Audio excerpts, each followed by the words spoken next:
Bonjour à tous et bienvenue sur ce nouvel épisode du podcast Les archives de notre héritage.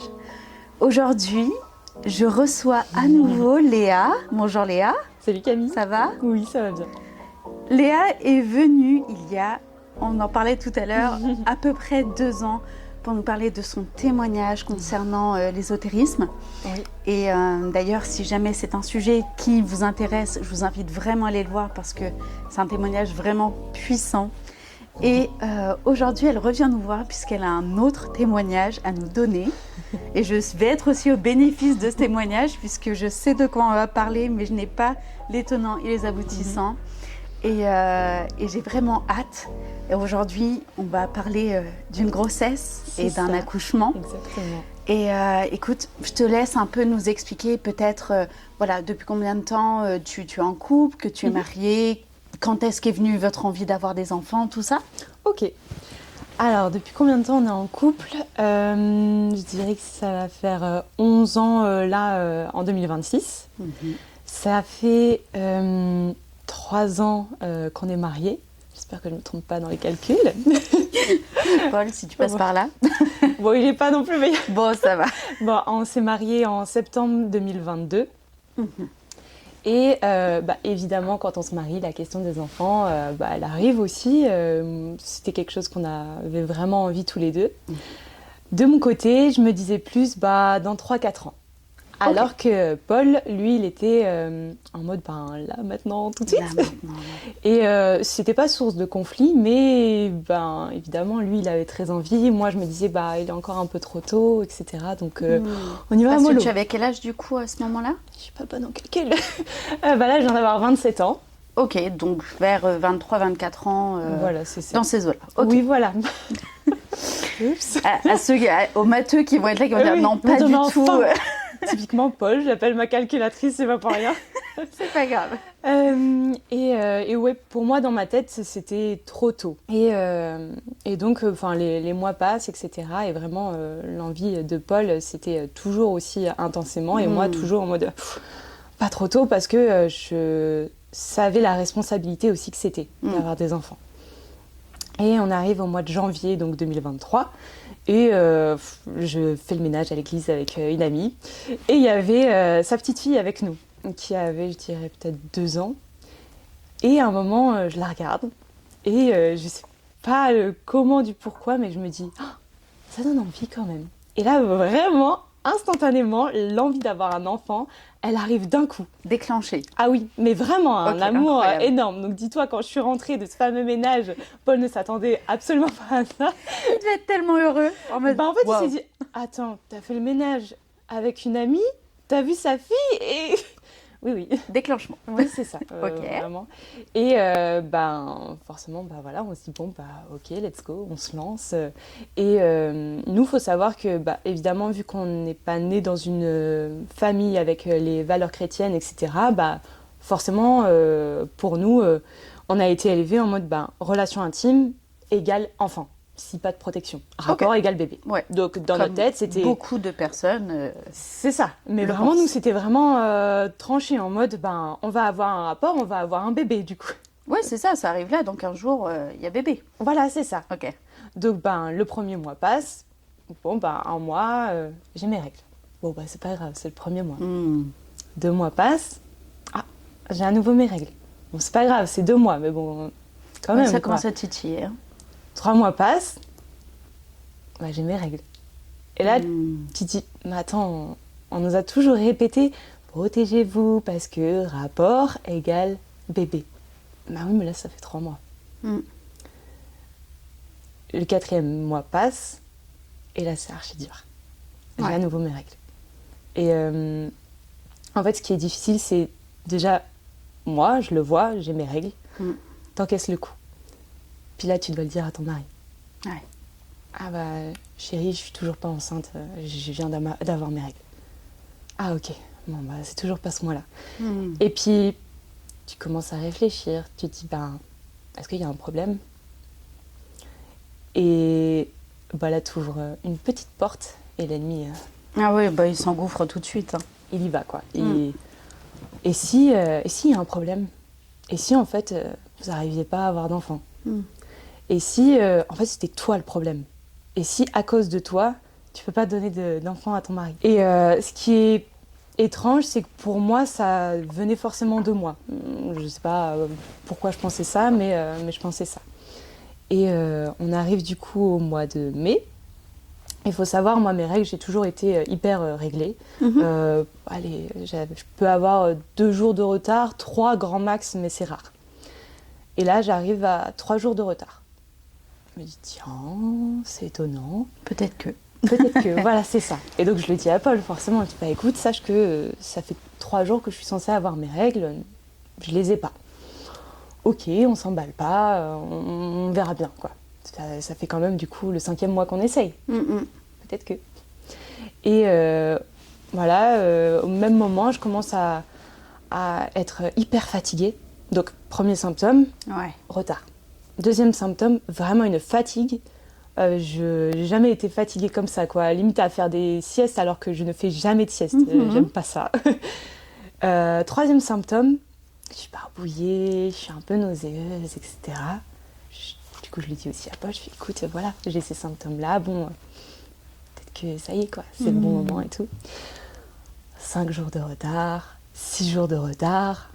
Voilà, je me dis, bon, bah, c'est bon, quoi. Je suis enceinte, je commence à regarder mon ventre, je commence à le toucher, à le caresser, à me dire, bah, voilà, il y a peut-être un petit bébé, quoi, ici et tout. Et je commence à me dire, ben, comment je vais l'annoncer à ma mère. Je m'imagine sa réaction, la prenant, elle va être émue. Enfin, vraiment, je visualise la scène. Je commence à calculer, bah, ok, donc on est en mai, donc il va arriver tel mois, etc. Et bah, je me dis, bon, bah, ça y est, viens, on va chercher un test, tout ça. Bien sûr, suite logique. C'est ça.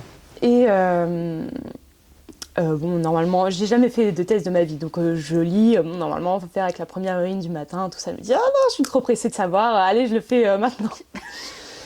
Et donc, bref, je fais ma petite affaire. Et il faut attendre 5 minutes. Donc, 1 minute, 2 minutes, 3 minutes. Tu regardes pas? Tu le laisses de côté ou tu checkes quand même? Je sais plus, je crois que je regarde un petit peu, mais je me dis, bon, bah, on n'est pas encore à 5 minutes, donc c'est normal, quoi. Il n'y a qu'une barre. 5 minutes, il n'y a qu'une barre. Bon, on va rajouter des petites minutes. 6, 7. Puis au bout de 10 minutes, on se dit, bon, ben, il n'y a qu'une barre. On laisse un peu couler, on se dit, bah, on va attendre encore quelques jours. Mais j'ai toujours les symptômes. Et pas de règles. Et pas de règles, ce qui fait partie des symptômes quand même majeurs sûr. normalement. Et plus la nausée, la fatigue, et je suis pas malade, quoi. On arrive à 10 jours de retard, ce qui est... Enfin, ça n'arrive jamais. Ouais, c'est beaucoup. Pour moi, c'est vraiment beaucoup, quoi. Et dans la boîte, il y avait un deuxième test. Donc je me dis, bon, je vais pas faire l'erreur, je vais le faire avec l'urine du matin. Comme ça, on est à 100% sûr, quoi. Et peut-être que, voilà, c'était une erreur, entre guillemets, de l'avoir fait au cours de la journée. Oui, peut-être que c'était trop dilué et puis qu'inconsciemment, tu avais ovulé plus tard. Enfin, il y avait plein de circonstances. C'est ça, il y a plein de facteurs. Si c'était vraiment le tout début, il se peut que les taux soient pas énormes. Complètement. Donc, ça tombe un dimanche matin. Donc, je me dis, bon, bah, allez, on fait le test, donc rebelote, etc. On attend les 5 minutes. Et au bout de 10 minutes, il y a toujours une barre. Et là, ça a été hyper dur. Je te dis, je m'étais fait tout mon film. Mais bien sûr. Et je m'étais imaginé, tu vois, porter un enfant, voilà, je me touchais le ventre, etc. Et franchement, de voir qu'une seule barre, ça a été... Je me suis sentie brisée à l'intérieur. La désillusion. Ouais. Sauf qu'après, en fait, j'ai regardé Paul et je l'ai vu.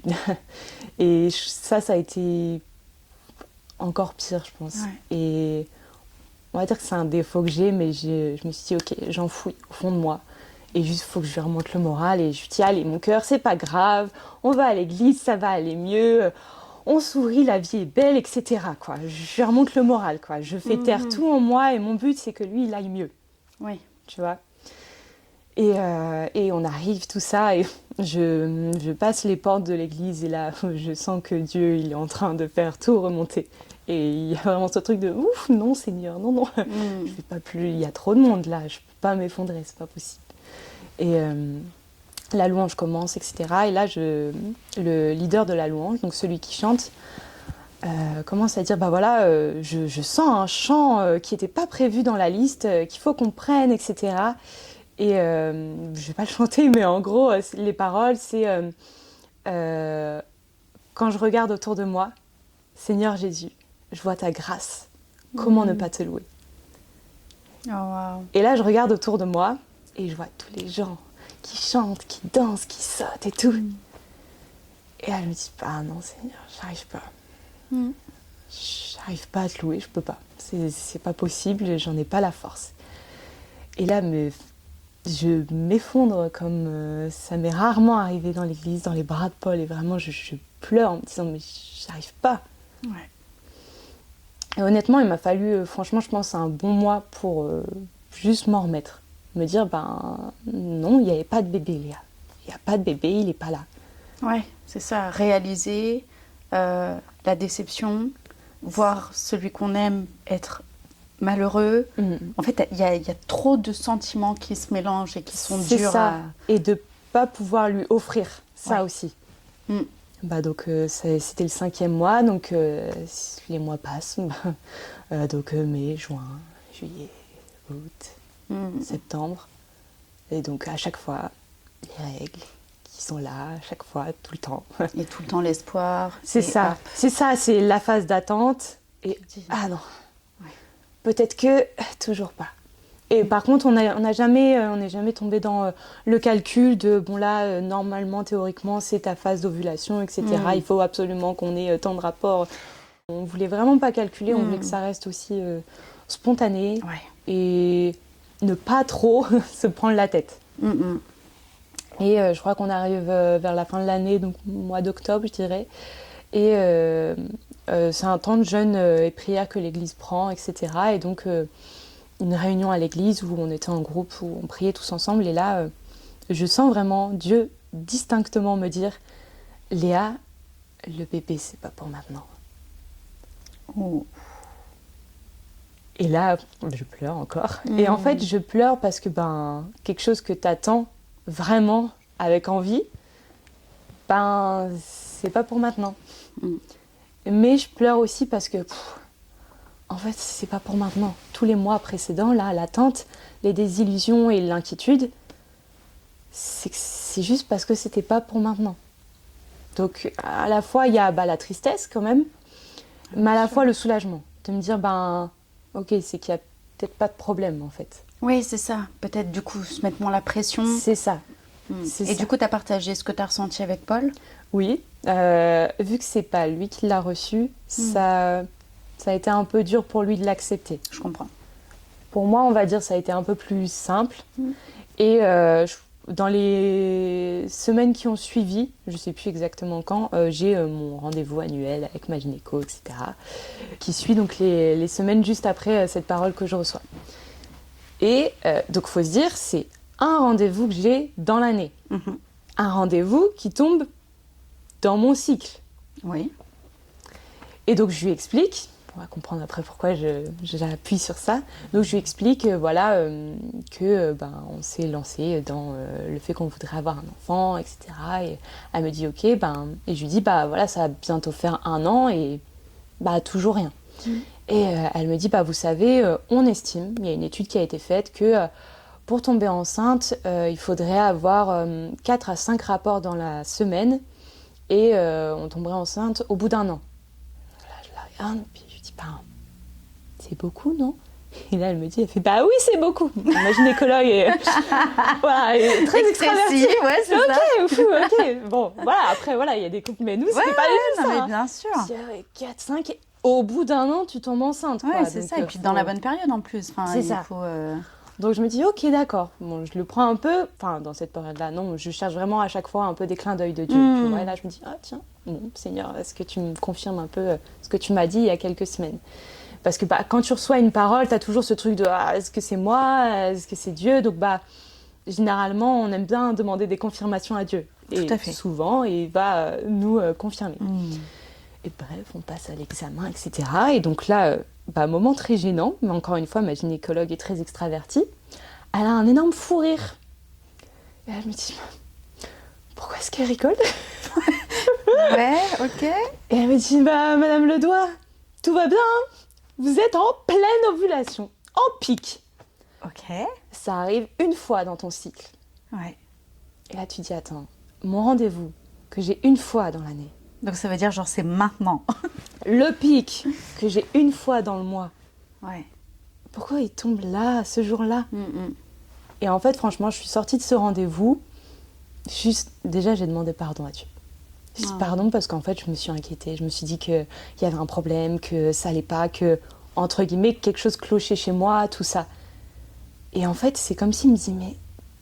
Et là, vraiment, c'est vraiment ce terme-là. Il m'a dit, ma fille, tout va bien. Mm. Il m'a dit, ce qui manque juste, c'est mon timing. Oh wow. Et là, franchement, à partir de ce moment-là, j'ai lâché prise. J'ai lâché prise, je me suis dit, ok, s'il manque son timing, tout va bien. Tout fonctionne bien. Oui, c'est rassurant. Oui. Parce que si on t'avait dit que ça allait mal, bon, là c'était autre chose et puis on partait sur d'autres démarches. Voilà, c'est ça. Mais là, c'était juste C'est ça. Moi, il me disait, tout va bien. Waouh. Et C'est en beau. plus, indirectement, je pense qu'il savait qu'au fond de moi, ma crainte, c'était que de mon côté, il y ait quelque chose qui cloche. C'est comme je te disais, dans ma tête, c'était comme ça. Il fallait qu'il te rassure. C'est ça, il fallait qu'il me rassure. Et c'est comme ça qu'il a pu me rassurer. Il savait précisément que c'était ça qui allait me rassurer. Ouais. Parce que ça prouvait tout simplement juste que tu ovulais. Et C'est donc ça. si tu ovules, C'est ça. dans la logique, ça devrait bien se passer. Voilà, c'est ça.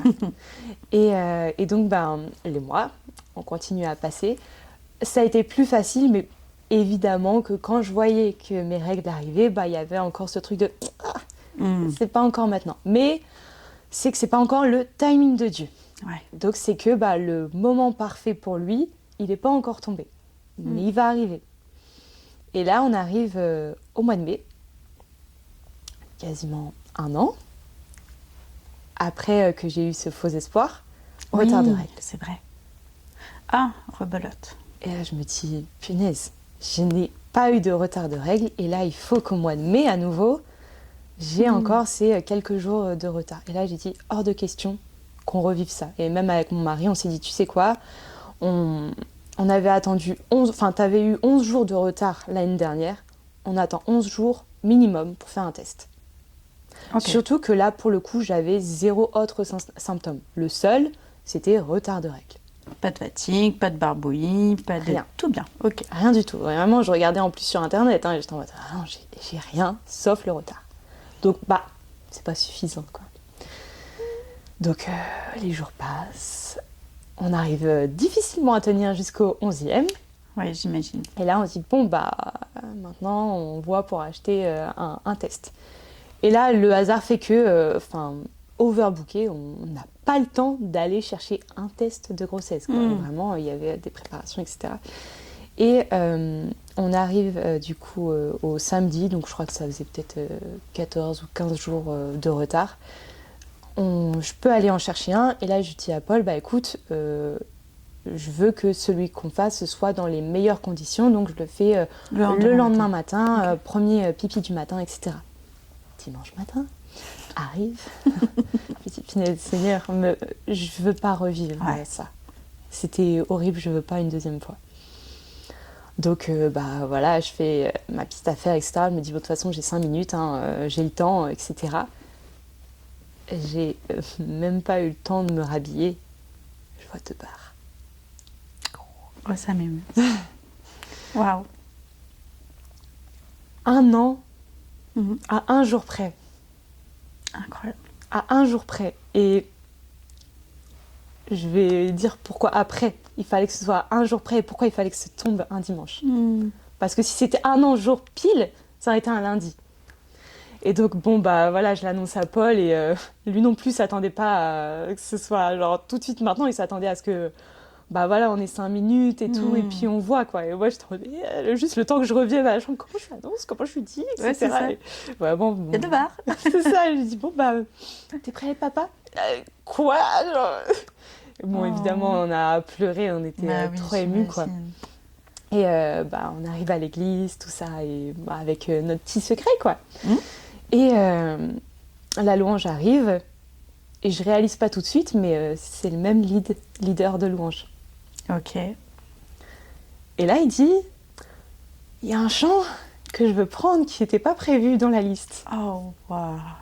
Et qui dit, et je vais le redire du coup les paroles, toujours sans le chanter, quand je regarde autour de moi, Seigneur Jésus, je vois ta grâce. Comment ne pas te louer? Et là, en fait... Tu t'es encore effondrée? Ouais. Mais en fait, je n'avais pas réalisé, tu vois, que c'était vraiment il y a un an, un jour près. Ouais. Et là, c'est le Saint-Esprit. Souviens-toi. Souviens-toi dans l'état dans lequel tu étais. Oh, et là, les larmes qui coulent. C'est incroyable. Et là, j'étais en mode, Seigneur, mais qu'est-ce que tu es fidèle. Mm. Tu es fidèle. Et Amen. juste, ton temps, c'est pas notre temps. Ton timing, c'est le meilleur des timings. Et je veux croire que si ça tombe à ce moment-là, c'est que c'était le meilleur moment, quoi. Et enfin, c'était incroyable à vivre, franchement. Ah oui, j'imagine bien. Et puis c'est très, très touchant de voir comment Dieu nous connaît par cœur et comment il fait bien les choses. Mais oui, et puis, encore une fois, des personnes qui ne croient pas en Dieu pourraient dire que c'est une coïncidence, mais... Avec un grand Ah D. non, oui, voilà, c'est toujours ce que je dis. Le hasard avec un grand D. Exactement. Le hasard de Dieu. Et donc le lendemain, lundi, je fais une prise de sang pour bien confirmer. Bien sûr. Donc évidemment, effectivement, positive, je suis bien enceinte, etc. Donc la démarche à faire, on me l'avait dit, j'appelle ma gynécologue pour prendre rendez-vous. Donc je tombe sur le secrétariat, ok, madame va vous rappeler, etc. Et je crois dans l'après-midi, oui, madame le doit. Il faut absolument qu'on prenne rendez-vous. Votre taux est haut, donc il faut qu'on se voit le plus rapidement possible. Est-ce que vous êtes disponible, je crois, le mercredi, donc après-demain? Oui, je suis disponible, ok. Donc on y va. Et elle me dit, bon, félicitations. Déjà? Et elle me dit, oui, du coup, votre taux est très haut. Il faut absolument que vous fassiez le plus rapidement possible une échographie de datation. D'accord, elle fait, mais très vite, si vous pouvez dans la semaine. Ok, pas de souci. Donc on commence à regarder et en fait, l'heure, aucune disponibilité. Et on tombe sur un sage-femme à 30 minutes, je crois, de chez nous. Ok. Donc on se dit, il n'y a pas le choix. Et en plus, rendez-vous, je crois, le lendemain. Donc on se dit, bon, allez, let's go, on y va. Et le temps de faire la route, là, il y a plein de pensées qui me viennent en tête. Et ça, j'en reparlerai, mais l'importance de ce qu'on entend quand on est enceinte ou même avant, etc. Et là, je me dis, et si il y a un problème? Et s'il n'est pas au bon endroit? Et si la grossesse, elle n'est pas viable? Et si je fais une fausse couche? Et là, en fait, tout le long du rendez-vous, je suis comme ça. Et j'ai trop peur. Parce que, oui, ça faisait pas non plus hyper longtemps. Enfin, j'ai conscience que oui, ça fait 1 an et demi, mais il y a tellement plus. Et je me dis, mais j'en ai tellement entendu aussi. Ouais. Et donc, on arrive, etc. Et par contre, la personne est vraiment excellente. Et donc, il regarde, pardon. Et il me dit, écoutez, tout va bien, tout ça. Et il nous rassure, tout ça. Et il dit, il n'y en a qu'un. Merci Seigneur. Oui, parce que ça aussi, ça peut être quelque chose avec les taux élevés. C'est ça. C'est une possibilité de grossesse pas si élevé gémellaire. que ça. Ok.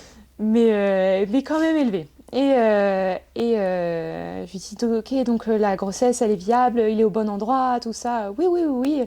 De toute façon, attendez, ça va vous rassurer. Pouf, il appuie sur un bouton. Et là, tout. T'entends le cœur. Je me suis effondrée. Oui. Parce que c'est comme si, ok, c'est bon, tout va bien. Toutes les craintes que j'avais, etc. Et là, je regarde mon mari, les larmes qui me montent. Paul ne pleure très rarement en public et même devant moi. Donc là, le voir ému, c'était trop beau, quoi. Et donc, échographie de datation. Et là, il me dit, écoutez, ça fait 7 semaines que vous êtes enceinte. Quoi? Je fais 7 semaines? Mais j'ai aucun symptôme. Enfin, j'ai rien. Attends, donc ça veut dire que t'étais déjà enceinte dès le mois d'avant? Truc de fou. Ok. L'incompréhension. Ouais, ok. Mais 7 semaines. Et je reviendrai après sur l'importance du 7. Ouais. Et en fait, en gros, c'est pour ça que ma gynécologue était en mode non, mais il faut que vous fassiez une je comprends mieux, d'accord. échographie. Votre taux est élevé, pas aussi élevé que pour des jumeaux, mais votre taux est élevé, c'est pas un début de grossesse. Ouais, c'est ça. Et en fait, tout va du coup très vite parce que du coup, on se dit attends, 7 semaines. Je suis à 2 mois de grossesse, quoi?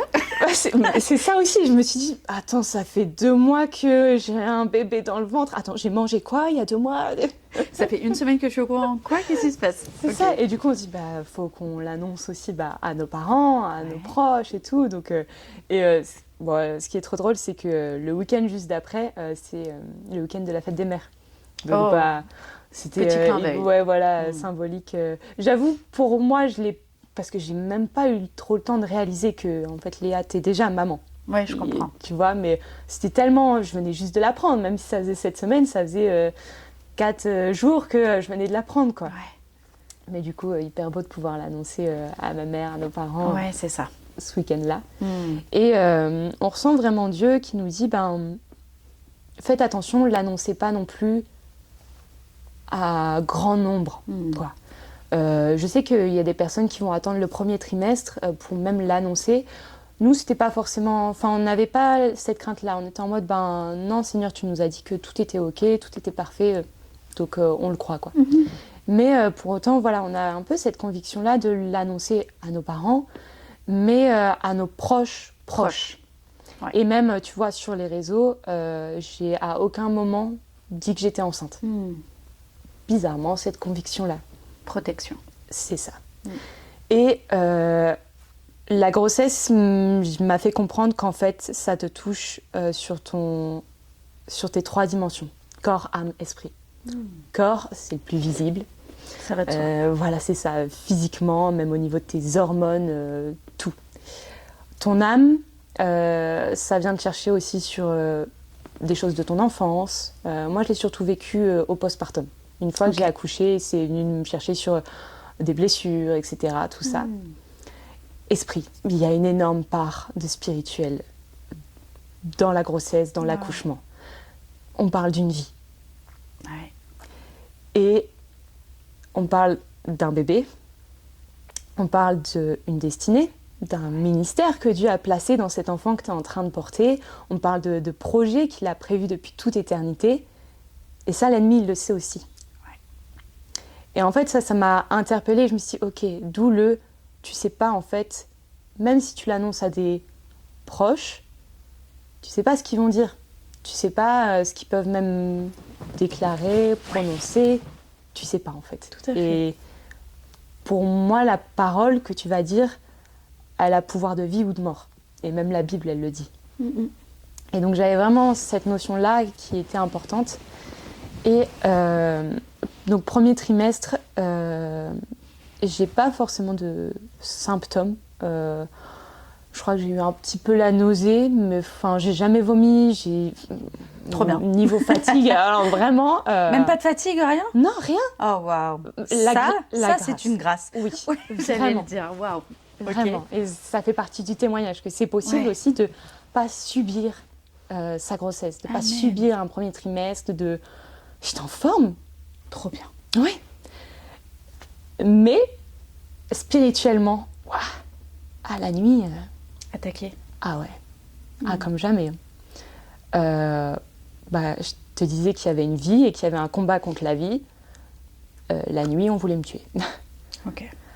Vraiment. Et c'était pas des petits rêves, des petits cauchemars. Non, c'était genre vraiment fort. Le dernier que je me souviens, mais c'est parce que Dieu m'a interpellée sur celui-là, donc c'était clairement, j'allais dire un homme, mais en vrai, je voyais pas un homme, c'était une silhouette noire qui essayait de me poignarder. Ou dans le ventre. Ouais. Donc clairement, c'était contre moi et contre le bébé que je portais. Bien sûr. Et donc, évidemment, on priait, etc. Et là, quand il y avait vraiment eu ce rêve-là, j'ai appelé une amie, Victoire, que tu connais bien. Oui. Et je lui ai demandé de prier pour moi, je lui ai expliqué, etc. Et elle a confirmé quelque chose que j'avais vraiment reçu de Dieu, qu'il y avait un bouclier au-dessus de moi. Mais pas un petit bouclier, vraiment un bouclier de la tête jusqu'aux pieds. C'est-à-dire que aucune flèche de l'ennemi, aucune attaque de l'ennemi ne pouvait m'attaquer. Amen. Donc elle me confirme ça et elle me dit, Léa, écoute, je vois la nuit à côté de ton lit, autour de toi, des anges qui te gardent. Et vraiment des anges en mode Guerrier. costaud, quoi. Et elle me dit, t'es gardé. Et au même moment, le Saint-Esprit m'interpelle en vraiment me remémorant mon dernier rêve. Il me dit, regarde un détail. Au moment où, en fait, à chaque fois, on voulait en atteindre à ma vie, là, c'était le fait de me poignarder, la personne, la silhouette, n'arrive pas. Je me réveille au même moment. Donc, en fait, ça ne se réalise pas. Ok, waouh. Et là, en fait, je sens vraiment Dieu me dire, ce que le diable peut seulement faire, c'est t'intimider. Il ne peut pas atteindre ta vie. C'est moi qui garde ta vie. Amen. Et en fait, à partir de ce moment-là, ça s'est arrêté. Parce que, en fait, l'ennemi ne me tenait plus. Ouais, c'est ça. Il savait que... T'avais plus de peur, t'avais plus de crainte. Donc, en fait, il n'avait plus aucun moyen pour t'atteindre. C'est ça. Trop beau. Ma grossesse, elle est gardée. Je suis gardée. Wow. Tout va bien. Et donc les mois passent et je dirais, parce qu'on oublie quand on n'est plus dans la grossesse, les rendez-vous, etc. Donc je crois que donc il y avait première échographie, donc c'est l'échographie de datation, et après je crois qu'il y a l'échographie de premier trimestre. Et je crois qu'à celle-là, on peut estimer avoir une idée du sexe. Et faut savoir qu'avec Paul, et surtout lui, il voulait absolument une fille. Ok. Mais parce que ça venait d'une peur, il avait peur d'être trop dur avec un garçon. Voilà, parce qu'il avait grandi comme ça, un homme ça pleure pas, etc. Il avait peur d'être vraiment trop dur. Donc il s'est dit, avec une fille, et justement, en vrai, ça aurait été le contraire, ça va être ma petite princesse et tout. Et ce qui n'est pas non plus forcément trop pas bien. Forcément bien. Et donc voilà. Et forcément, tu commences à réfléchir à des idées de prénoms, tout ça. Et des filles, on trouvait facile. Garçons, rien. On s'y base. Raison de plus, c'est sûr. C'est une fille. On va avoir une fille. Et un moment, Paul passe un temps avec Dieu et il lui dit, est-ce qu'on va avoir une fille ou est-ce qu'on va avoir un garçon? Et là, Dieu lui dit, vous allez avoir un garçon. Et quand Paul, après, il me raconte ça, il me dit, Léa, j'ai demandé vraiment plusieurs fois, parce que il me dit, encore une fois, est-ce que c'est moi, est-ce que c'est Dieu? À chaque fois, c'est un garçon. Ce sera un garçon. Et je dis, ok, comment est-ce que tu le vis? Ouais, c'est ça aussi. Ouais, moi, j'avais même peur que, au moment où on sache le sexe, et que si c'était un garçon, comment il allait réagir? Est-ce qu'il allait être déçu? Enfin, c'est pas évident. Bien sûr.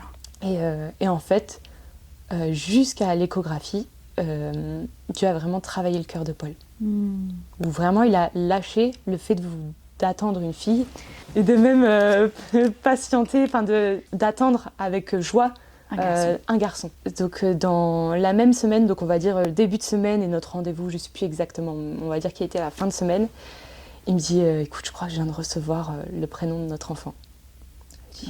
Ok, sachant qu'on ne trouvait pas de prénom de garçon. J'allais le dire. Qu'est-ce que ça va être? Et il me dit, écoute, je sens vraiment qu'on doit l'appeler Eden. Oh. Et nous, il faut savoir, on voulait vraiment un prénom avec une signification. Qu'il soit dans la Bible ou non, ça, c'était peu importe. C'était pas forcément un critère, mais il fallait qu'il y ait une signification. Donc je lui dis, ok, est-ce que tu as reçu une signification derrière? Il me dit, écoute, je ressentais que Dieu, pour Adam et Ève, il a créé le jardin d'Éden et il l'a créé parfaitement à la base, avant le péché. C'était parfait. Il dit, je sens que notre enfant, il va être en parfaite santé. Et il faut savoir que Paul, quand il était enfant, il a eu des grosses allergies. Okay. Ça a été un très gros asthmatique. Je me souviens plus si je l'avais dit dans mon témoignage, dans l'ancien podcast, mais il est passé à 30 minutes de mourir à cause de l'asthme. Et là, le fait que vraiment Dieu lui dise, il va être en parfaite santé. Quel soulagement. C'est ça. Et potentiellement, on va avoir un garçon, enfin on verra bien quoi. Qui s'appellera potentiellement Eden. Ouais. Wow. Et donc on a rendez-vous pour l'échographie. Donc il regarde, tout va bien, etc. Enfin, il nous montre un peu tout, etc. Puis il nous dit, bon voilà, est-ce que vous avez des questions? Et avec Paul, on se regarde, puis on se dit, est-ce que vous avez une idée du sexe? Il me dit, à 70%, oui. Ok. Bon, il nous montre. Il fait, bah, il va faire pipi debout. Et là, j'ai vraiment eu ce truc. Alors attends, pipi debout du coup. Ah, c'est un garçon. Excellent.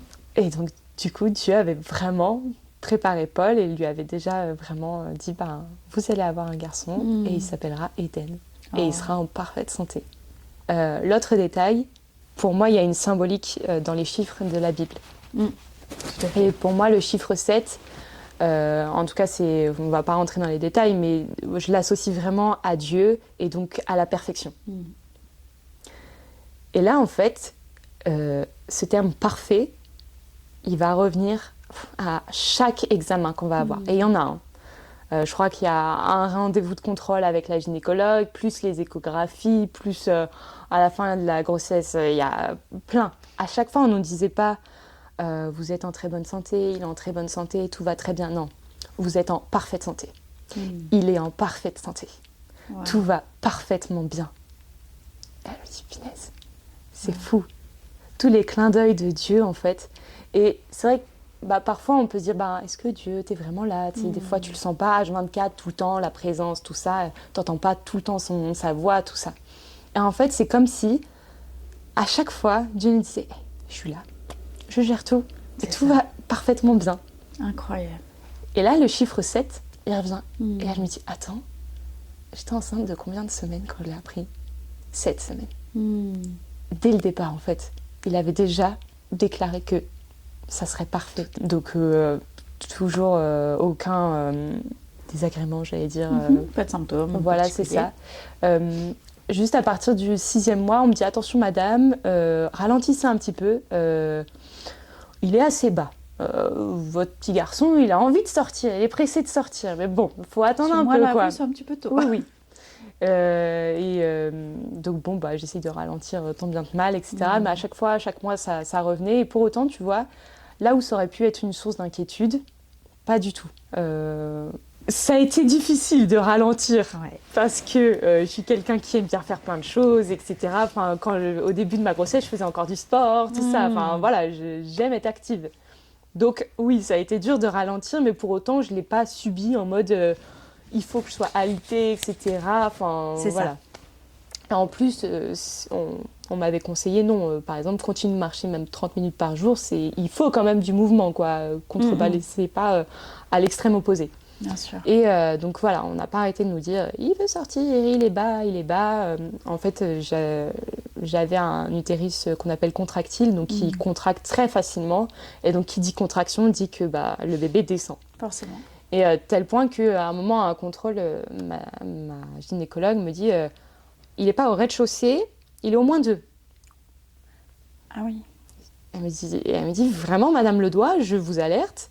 Tu vois, plus les mois avançaient, on me disait vraiment attention quoi, s'il vous plaît. Genre, arrêtez de faire à manger, de même passer l'aspirateur, vous ne faites plus quoi. J'ai un 40 mètres carrés, c'est bon. Non, vous ne faites plus. Ouais, stop. Ok, d'accord. Et si bien que même j'avais les cheveux beaucoup plus longs avant, on avait même mis une chaise dans la douche comme ça, parce que vraiment je sentais en fait que je contractais et ça descendait. Wow, ok. Donc voilà, il fallait faire attention. Mais pour autant, encore une fois, à aucun moment j'ai subi ma grossesse, à aucun moment ça a été compliqué ou atroce. Je veux vraiment insister parce que on entend vachement, je trouve, des témoignages assez négatifs où ma grossesse était horrible, j'ai fait que vomir, j'étais malade. Et je l'entends et vraiment, malheureusement, ça arrive, mais vraiment, je vais pouvoir dire qu'il y a autre chose aussi. Ouais, il y a des grossesses qui se passent tellement bien, tellement... C'est ça. Wow. Et d'ailleurs, je ne l'ai pas dit, mais avant de tomber enceinte, j'avais dit à Dieu, Seigneur, j'aimerais que ma grossesse puisse être un témoignage. Wow. Que c'est possible de vivre une grossesse et un accouchement différents. Ouais. Que ce soit... trop bien quoi. Ouais, c'est ça. Que parce que je sais que quand je parle avec des jeunes femmes, des jeunes filles, il y en a qui me disent mais j'ai pas envie d'avoir d'enfant parce que j'ai peur d'être enceinte, j'ai peur de voir mon ventre changer, j'ai peur de l'accouchement, j'ai peur d'avoir mal, j'ai peur d'accoucher. L'accouchement me fait peur. On entend tout le temps. Ouais. C'est ça. Et tout au long de la grossesse, j'ai fait très attention. En fait, en vrai, je parlais pas forcément de de la grossesse. Évidemment, bon, j'avais un petit ventre, mais ça se voyait quand même un minimum. Mais c'est pas moi qui allais en parler. Voilà, même l'accouchement, j'en parlais pas parce que faut savoir que j'avais vraiment ce désir d'avoir un accouchement naturel. Pour moi, c'était possible d'accoucher sans douleur, bien sûr. Et sans péridurale, du coup. Sans péridurale, oui. Pour moi, naturel, c'est vraiment sans péridurale, le plus de travail possible à la maison, même dans la position que je veux. Enfin, voilà, à l'écoute de mon corps. Le moins possible médicalisé, voilà. Et donc, c'était dans ton projet de naissance. Oui, voilà, c'est ça. Prévu, c'est ça, on en avait parlé avec Paul et il était en mode bah oui, ça me va aussi, de toute façon tu connais ton corps. Enfin, c'est toi qui vas pousser. C'est ça, franchement, c'est lui qui m'a dit, il fait écoute, c'est toi qui accouches, chérie, donc je vais pas dire non, moi j'aimerais que tu fasses ça. C'est ça. Et j'ai l'impression qu'il y a un peu comme deux teams, la team avec péridurale et la team sans péridurale. Et comme si, quand tu dis moi je veux accoucher sans péridurale, on disait bah ma cocotte, tu verras quand tu vas accoucher et que tu vas avoir mal, tu vas la demander ta péridurale. Et mais vraiment hyper agressif. À aucun moment, en tout cas moi, on m'a encouragée en mode oh, franchement, mais de un, vas-y, moi c'est ce que j'ai vécu, c'était génial, etc. J'ai parlé avec 1-2 personnes, c'était vraiment rare que j'en parle du coup, et je savais du coup avec qui en parler. Ouais. Et du coup, 1-2 personnes m'ont dit j'ai réussi. Et là, je me suis dit ok, hop, je prends ça. Ouais. Le reste. Les paroles de vie. Ouais. Le reste, j'écarte et je m'y accroche pas. C'est ton expérience, c'est ton vécu. Et bah, j'entends que vraiment c'était atroce, etc. Et même des fois, quand la personne me dit ah bon, je veux pas te faire peur, mais moi, j'ai arrêté la personne. Et ça, faut pas avoir peur d'arrêter la personne, de dire bah écoute, voilà, c'est ma première grossesse, bah je sais pas comment ça va se passer un accouchement et je sais que je pourrais avoir facilement peur. J'aimerais que bah tu me racontes après. Après que j'ai accouché, si tu veux bien. Ah ok, oui, bah je comprends. Et ça, les gens, ils sont ok. Faut pas avoir peur de ça. Par exemple, j'avais 2 copines, pour le coup très proches de moi. On avait 2-3 mois d'écart. Et je leur ai dit, les filles, une fois que vous avez accouché, je vais vous demander si vous allez bien. Mais votre récit d'accouchement, on se le raconte une fois qu'on a toutes les 3 accouché. Comme ça, voilà. C'est beau, c'est sage. C'est très sage. Oui, faut être sage. Franchement, je l'expliquerai après, mais l'accouchement et même la grossesse, il y a une grosse part de mental aussi. Ah oui. Je le vois quand ce que j'ai pu raconter, toutes les pensées qui viennent et de ce que tu as entendu en fait. De est-ce que ça va aller, est-ce que si, est-ce que ça, et puis en fait ça vient et la peur arrive et en réalité la peur elle crée aussi une production d'hormones, etc. Et enfin ça peut casser carrément ton corps qui se met en mouvement pour l'accouchement, etc. Enfin, voilà.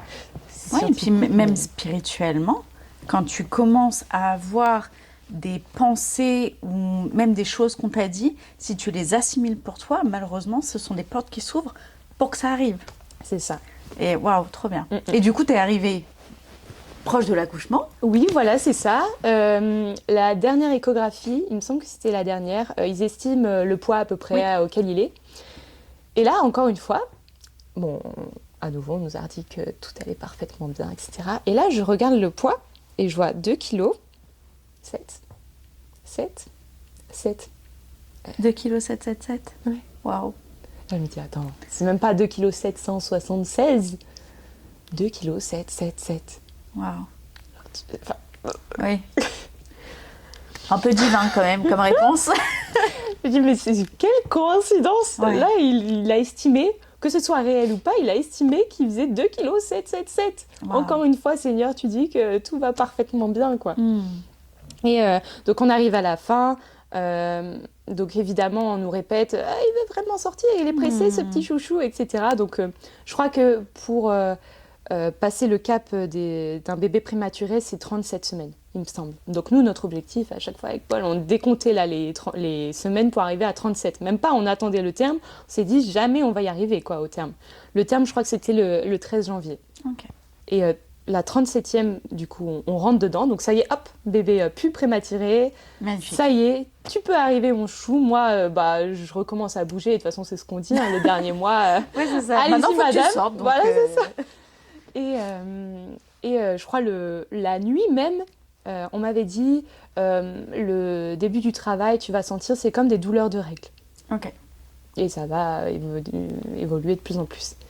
Et je crois à minuit ou 1h du matin, douleurs de règles. Donc, pile, ça y est, hop, pas prématuré, il se passe quelque chose. Donc, évidemment, vu que nous, on savait qu'il voulait sortir, etc., on nous avait dit, préparez vos affaires au cas où. Donc, tout était prêt. Donc, évidemment, je préviens Paul, il était minuit, 1h. Hein. Je dis, écoute, j'ai un peu mal, je te le dis. J'ai mis dans l'idée que je veux faire le plus de travail à la maison, tout ça, je continue de me reposer et puis on verra bien comment ça évolue. Pareil, on m'a répété, une première grossesse, c'est au moins 24-48 heures de travail. Hein. Donc, repose-toi bien, garde des forces. Surtout, là, c'était plus les professionnels qui me le disaient. Si vous voulez accoucher comme vous le voulez naturellement, gardez vos forces, reposez-vous. Donc, j'écoute. Et en fait, je me réveille le lendemain matin et finalement, plus rien. Okay. Je me dis, ça va peut-être arriver dans les prochains jours. Et puis ça tombait bien parce que j'avais mon dernier rendez-vous, je crois, de gynéco à la maternité. Et donc je lui explique et il me dit, effectivement, en gros, il explique que le col, c'est un peu comme un tunnel. Il y a une partie côté bébé, une partie côté extérieur, on va dire. Côté extérieur, vous êtes ouverte à 2. Côté bébé, c'est fermé. Mais donc, il y a bien quelque chose qui s'est passé, il y a bien eu un petit travail. Et il dit, écoutez, Noël arrive, vous allez avoir un beau petit cadeau de Noël en avance. Je dis, oui, d'accord.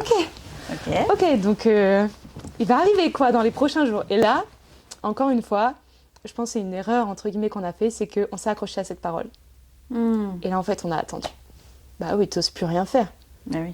Tu te dis, non, il va arriver. Puis il faut que je sois en bonne condition, il ne faut pas que je me fatigue trop, il ne faut pas, en plus, décembre. Donc, je crois qu'il il y a des épidémies, etc., grippe, tout donc ça. Sors pas. Il ne faut pas que je vois trop de monde parce qu'il ne faut pas que je tombe malade, il faut que je sois en forme, etc., tu vois, dans le contrôle. Forcément. Et on se rapproche de Noël et puis, plus aucune douleur de règles. Donc, c'est-à-dire plus aucun travail. Ok. Donc, Noël passe. Pareil, je me dis, est-ce que je fais le réveillon, c'est-à-dire gros repas chargé, etc. Et je me dis, mais imagine, j'accouche le lendemain, j'ai genre encore la dinde dans le ventre. Ouais, c'est ça. Et bref, je me dis, c'est pas grave. Noël va passer, il peut arriver là dans les prochains jours. De toute façon, il veut sortir. On me le répète depuis mon 6e mois. Et en fait, non. Et je me dis, Seigneur, il y a quelque chose avec les 7. Je me dis, le 27, ce serait trop beau. 27 arrive, je me dis, c'est sûr, ça va être le 27. Je me dis, tant pis, c'est pas grave, etc. Donc j'avoue, t'as trop hâte en plus qu'il arrive. Quand t'es à la fin, t'as qu'une envie, c'est qu'il soit là, quoi. En fait, même pas ce côté-là de souvent ce que les femmes disent où, oh non, franchement, c'est trop lourd et tout, j'en peux plus. C'est même pas ce côté-là que je subissais. C'était plus, je me dis tellement hâte de le rencontrer, tout ça. Complètement. Je suis en train de me rappeler d'un détail hyper important sur avant que j'apprenne que j'étais enceinte, avant que je fasse le test, j'avais des pensées de me dire je suis pas à la hauteur, je vais pas être une bonne maman, je suis pas prête, vraiment je suis pas prête, j'ai encore tellement de choses à travailler en moi, ça va pas être possible. Et j'en avais pas parlé à Paul. Et quand je lui ai annoncé que le test était positif, il m'a dit, écoute, je le savais. Ok. Je lui ai dit, attends, quoi ? mais moi, je le savais pas, il est dans mon corps. C'est ça. Cette nuit, j'ai fait un rêve et j'ai rêvé que je te voyais en fait avec un beau drap blanc, il y avait des anges autour de toi et je crois qu'il y avait même Dieu autour de toi. Et Dieu a dit, elle est prête. Et là, je me suis dit, mais je te l'ai pas dit, mais en fait, j'avais ces pensées-là de me dire, je suis pas prête. Et c'est pour ça que c'était hyper important que je le dise, où vraiment, encore une fois, Dieu, il nous a préparé. Il nous connaît chacun. Et faut pas avoir peur aussi de lui dire nos craintes, de lui dire nos peurs. Et même si on a peur d'accoucher, de dire voilà, c'est ça que j'ai peur, etc. Il va répondre. Ouais, complètement. Voilà, ça m'est revenu en tête. Et donc, nouvelle année, le mois de janvier arrive, etc. Et je me dis, mais attends, je vais pas arriver à mon terme quand même. Et là, je me dis, imagine, on me déclenche. Alors que depuis 6 mois, on me dit qu'il veut sortir. C'est ça. Et mais là, du coup, la crainte de, oh non, ça va pas être naturel du coup. Oh. Et donc voilà. Et quand tu arrives à la fin de la grossesse, ça c'est, s'il vous plaît, ne faites pas cette erreur-là.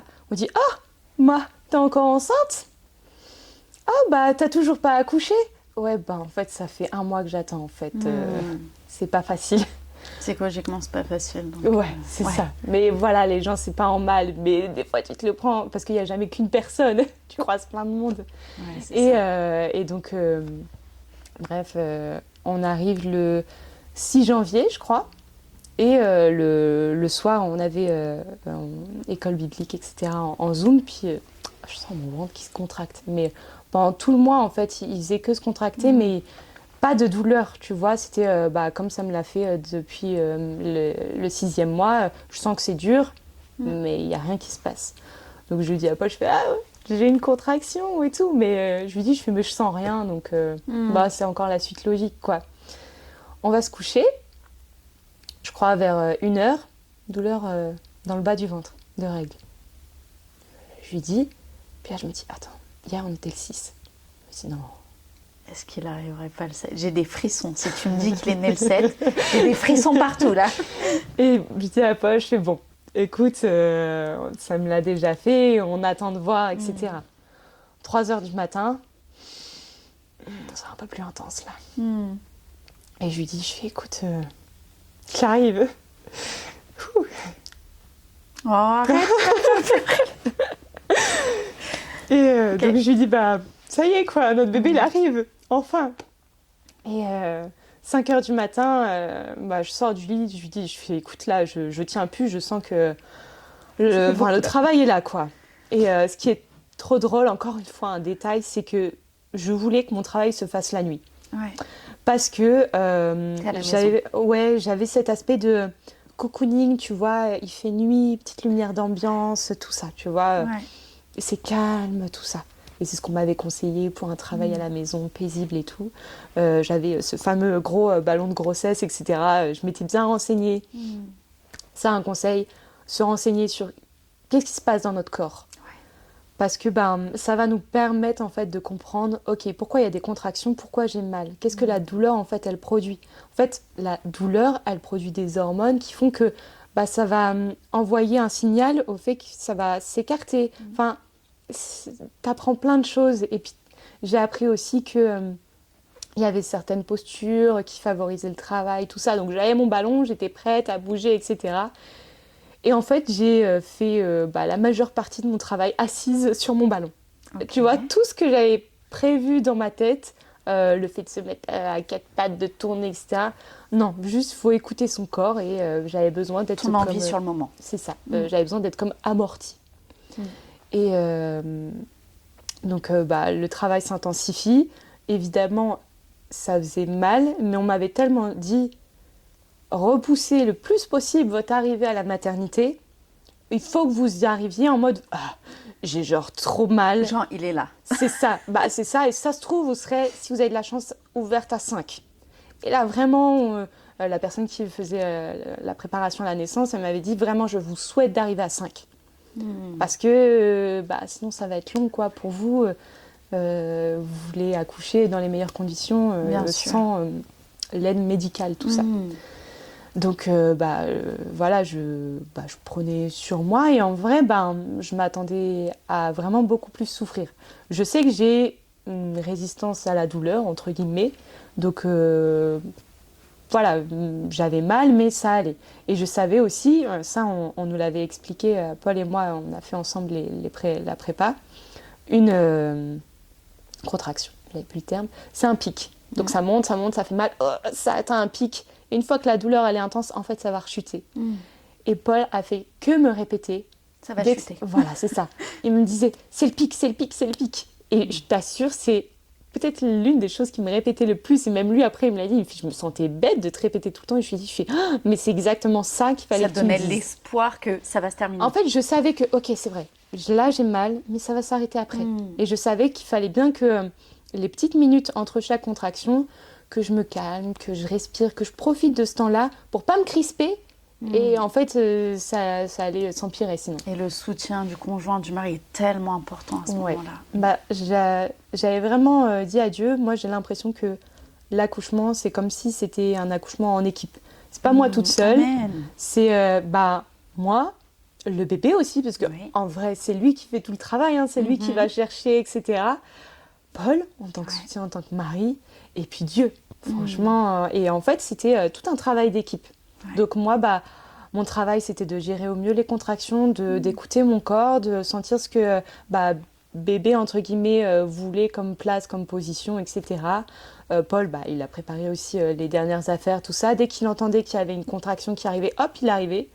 Et je lui avais dit, ce qui me soulage, c'est juste d'être proche de toi. Et hop, après, c'est bon. Et l'importance aussi de verbaliser, ce qui me fait du bien.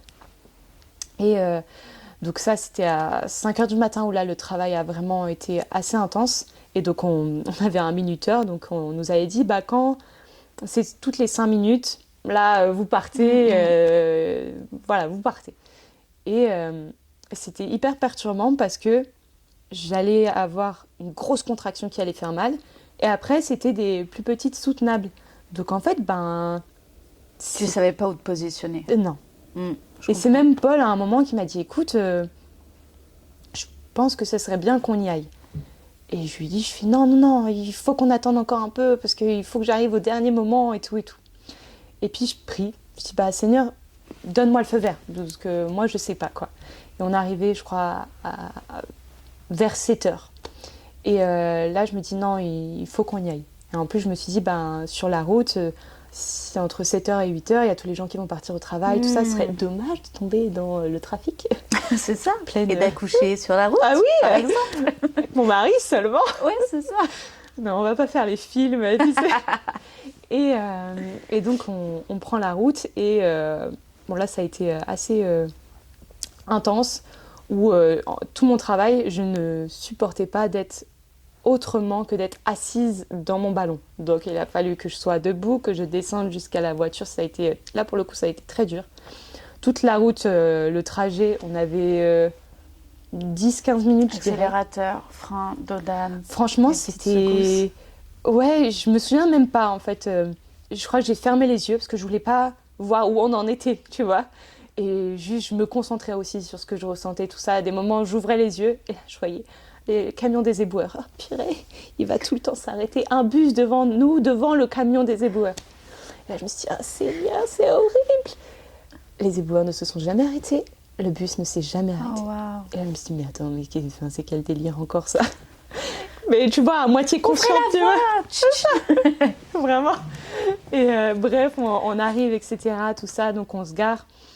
On arrive donc aux urgences de la maternité. Hop, je descends, donc il faut sortir de la voiture encore hyper mal, etc. Parce que debout, tout ça. Et je connais Paul, même si on ne sait pas parler, tous les deux, on regarde s'il y a un fauteuil roulant ou quelque chose. Rien. Je dis, ok, allez, let's go. Courage. On y va. Et là, un couloir immense. Immense. Et même, ça c'est quand on a débriefé après avec Paul. Et Paul, il m'a dit après, je me suis dit, mais tu vas jamais y arriver, c'est pas possible. Et honnêtement, même moi, je me suis dit, Léa, il n'y a pas de fauteuil. Tu ne peux pas t'asseoir par terre, tu vas jamais te relever. Et là, le mental qui s'est débloqué, tu as juste le choix, c'est d'avancer. Et tu vas y arriver. Encore une fois, le mental. Et donc, on arrive, on sonne. Bon, ça a mis, on a eu l'impression que c'était très très long. Mais ça se trouve, 10-15 minutes. Je pense qu'on a attendu 20 minutes parce qu'en fait, comme par hasard, ils étaient en changement d'équipe. Donc, les débriefs et tout. Voilà, c'est ça. Il n'y a personne qui vient te chercher. C'est ça, et moi, c'était de plus en plus dur. J'étais sur une chaise dure, et moi, j'avais juste besoin d'être amortie. J'avais trop mal. Et la sage-femme, donc ma sage-femme, qui allait me faire accoucher, arrive. Et donc, il faut savoir, j'avais pas un très gros ventre.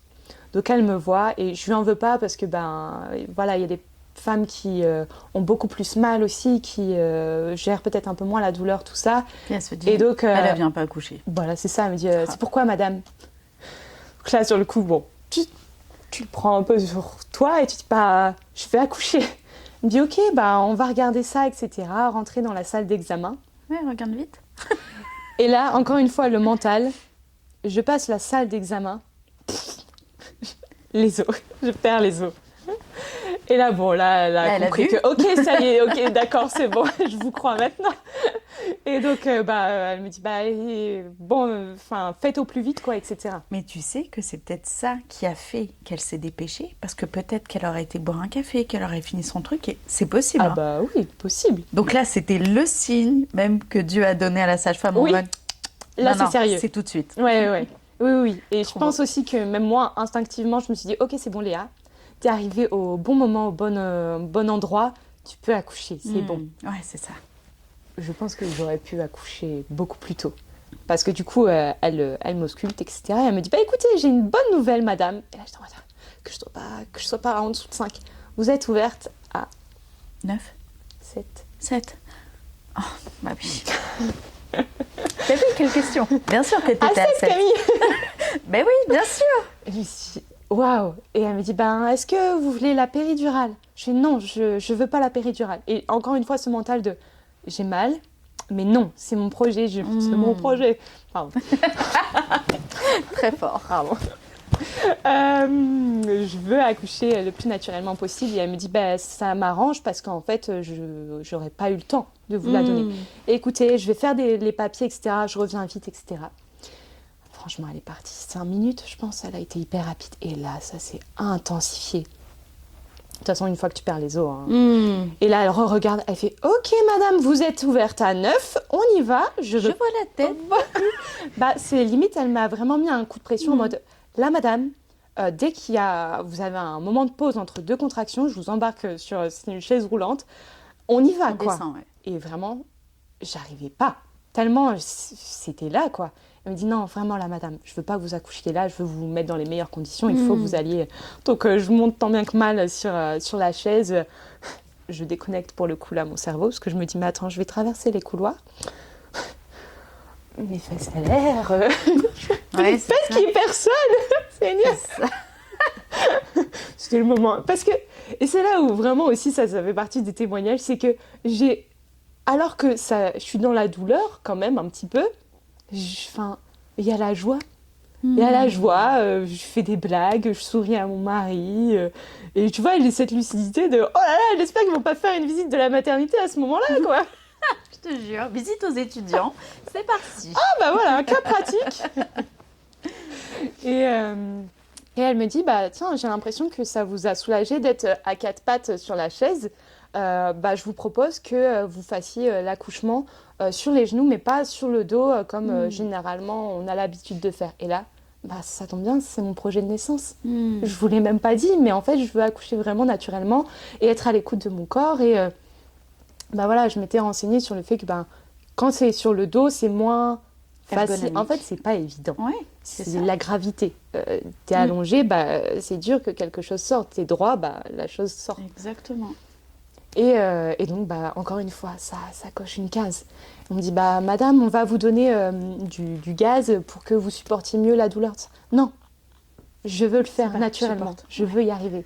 Je sais que je vais y arriver. Et je savais que Dieu était là, tu vois.